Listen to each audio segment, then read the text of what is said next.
On va décortiquer ensemble une stratégie secrète, une manœuvre vraiment cachée que les plus gros investisseurs en crypto utilisent pour manipuler le marché, et bien sûr, alors c'est l'avantage.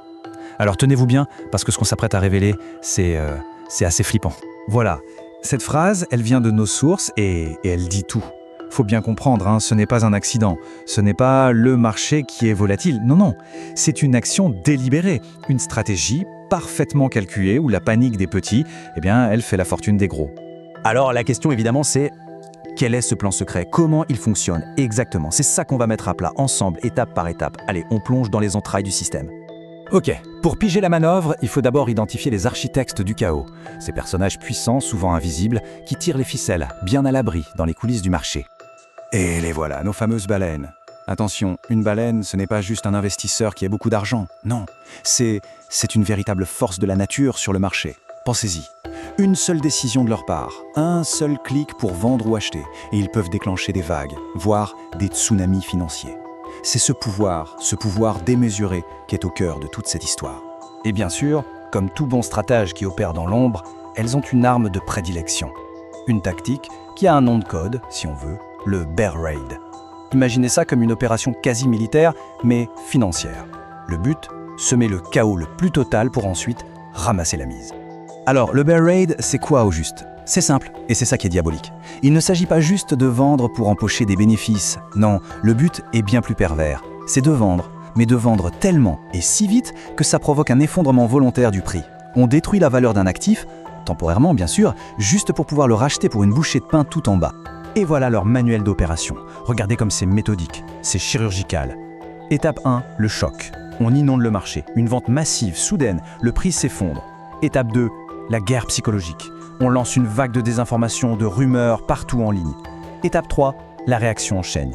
Les petits investisseurs pris de panique vendent à perte pour sauver les meubles. Et enfin, l'étape 4, la plus cynique. Les baleines reviennent et rachètent tout à un prix dérisoire. C'est un plan 4 actes, une pièce de théâtre macabre parfaitement orchestrée. Et il faut bien insister sur ce point. L'arme principale, ce n'est même pas l'argent, c'est la psychologie. Le FUD, peur, incertitude, doute. Ce cocktail toxique, répandu à grande vitesse sur les réseaux sociaux, c'est lui le vrai carburant de la panique. Les baleines, en fait, elles n'attaquent pas seulement un cours de bourse, elles attaquent directement le cerveau, le moral des gens. Bon, assez de théorie, passons à la pratique, ou plutôt aux preuves, aux scènes de crime. On va maintenant disséquer 3 crashs bien réels. 3 moments où, très clairement, on peut voir l'ombre des baleines et de leur raid. Et là, ce qui est dingue, c'est de voir que le schéma se répète. C'est presque une signature. Janvier 2018, BitConnect, des ventes massives venues de nulle part, et bam, 90% de chute.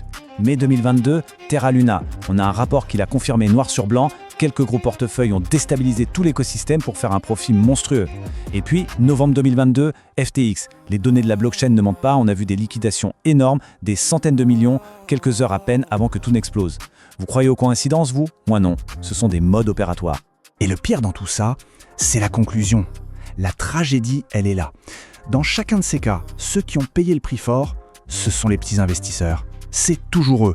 Ceux qui avaient le moins de capital, le moins d'infos, ceux qui ont juste cru au projet et qui se sont retrouvés piégés dans une tempête provoquée par d'autres. Ok, le constat est glaçant. Le plan est exposé. Maintenant, la question essentielle, c'est comment on fait pour ne pas être la prochaine victime?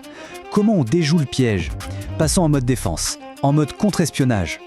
La première chose à faire pour se défendre, évidemment, c'est d'apprendre à repérer l'attaque. Il y a des signaux faibles, des indices qui ne trompent pas. Il faut juste savoir où regarder. Voilà le premier signal d'alerte, le plus évident. Le prix d'une crypto se casse la figure. D'un coup, moins 20, moins 30% en quelques heures. Et là, on cherche. Et rien. Aucune mauvaise nouvelle, aucune annonce, rien de logique qui puisse expliquer ça. Ce vide, ce silence, c'est souvent là que se cache la manipulation. Et le deuxième indice, il est là, visuel. C'est la combinaison de 2 choses. Le prix qui chute et en même temps, le volume des transactions qui explose littéralement. C'est très, très suspect. Ça veut dire quoi? Qu'une quantité absolument anormale de jetons est en train d'être balancée sur le marché en un temps record. C'est la trace ADN du raid, c'est la preuve matérielle de l'attaque. Attention parce que là, on entre dans un niveau de manipulation encore plus vicieux, le stop loss. Cet ordre automatique qu'on met en place pour se protéger, pour limiter ses pertes, il peut se retourner contre soi. c'est même une arme pour les baleines. Elles savent très bien où se trouvent les gros niveaux de stop-loss. Il leur suffit de pousser le prix juste un peu en dessous et ça déclenche une avalanche de ventes automatiques. Ça accélère la chute et ça sert leur plan sur un plateau d'argent. Le piège est parfait. Alors, comment on s'en sort? Voici un petit briefing de contre-espionnage. 4 règles de base. 1. On diversifie, on ne met pas tout son argent sur une seule crypto, c'est la base pour limiter les risques.